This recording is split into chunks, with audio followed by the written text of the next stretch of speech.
Dear Dr. Olaf Slibermanis, dear Dr. Martin Schmalzubris, dear colleagues, distinguished guests, ladies and gentlemen. It is a true honor for me and a bit of surprise, or a big surprise, to be invited to participate at the first Military Surgery Forum in Riga. As a gynecologist and obstetrician and lifelong civilian, my curriculum vitae doesn't quite fit any of your categories.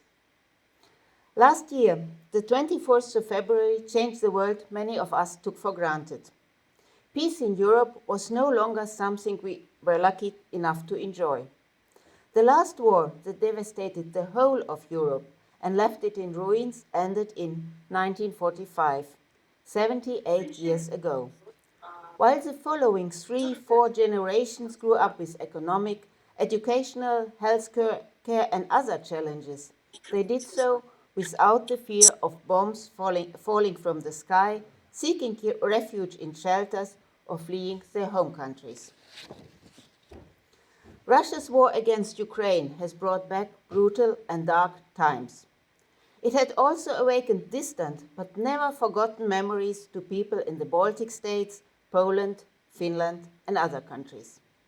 Memories of murdered innocent civilians, of inhumane deportations to Siberia, of the loss of our state independence.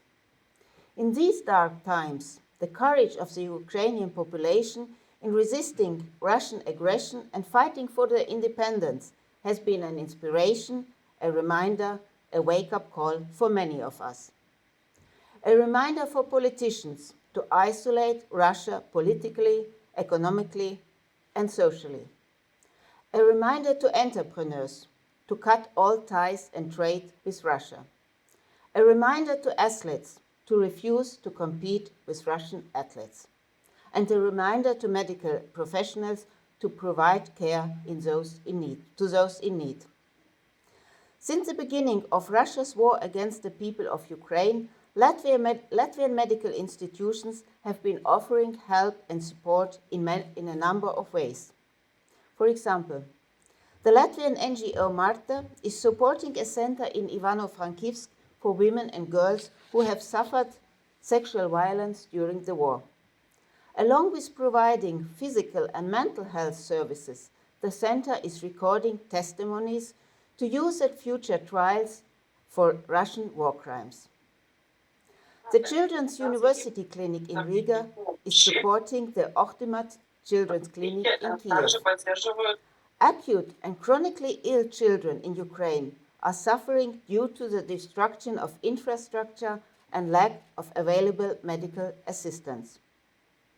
Help is being offered from Latvian resource centers for children and young people with mental health issues. Sadly, it is not a question of whether the Ukrainian children and young people who witnesses atrocities will suffer mental health issues, but rather to what extent. The help Latvia's resource centers provide will be available in building Ukraine's future after the war. There is support from our leading rehabilitation center, Vaivari. Since 2014, Ukrainian military staff and civilians have been receiving physical rehabilitation after amputations. Vaivari has helped them to learn how to use their prosthetics and continue to live a normal life. Additionally, the center chooses the same approach as today's forum. Vaivari's medical staff have been sharing their knowledge and skills with their Ukrainian colleagues, both in Latvia and Ukraine. The exchange of knowledge has been enriching for both sides. At the very beginning of the war, two Latvian microsurgeons, Dr. Olaf Libermanis and Dr. Martin Schmalzubris, drove to Kiev to save the lives of Ukrainian soldiers in need of surgery. In the summer of 2022, when I was invited by the First Lady of Ukraine, Olena Zelenska, to witness the atrocities in Bucha and Irpin, I met Dr. Olaf Slibermanis for the first time. And one of his statements impressed me deeply. He told me that amputating a limb is a rather quick and straightforward procedure, but saving a limb, requires long hours of complicated surgery. However, he saw these long hours as an investment, not only in the lives of these young men and women he was operating on, but also in the future of Ukraine's post-war society. As with all wars before, this war will also end. But the image of amputated veterans is a depressing and a permanent reminder of a war that should never have happened. As a child, I remember seeing World War II survivors with missing arms and legs. I remember their simple wooden prostheses. It was a sad scene. On the same occasion, Dr. Olaf Lieberman showed me the sutures microsurgeons are using. As a gynecologist and obstetrician, I have sutured abdominal and post-delivery injuries. However, I have never used such delicate sutures. He showed me sutures, and to be honest, I couldn't see them with the naked eye. Historically, the way of warfare is always changing. The Punic Wars were different to Napoleon's War. World War II was different to the Vietnam War. Somehow, mankind is always capable of creating new weapons, but is rarely able to solve the associated humanitarian crisis. These new weapons cause a greater variety and complexity of injuries, and these injuries demand different and innovative surgical approaches.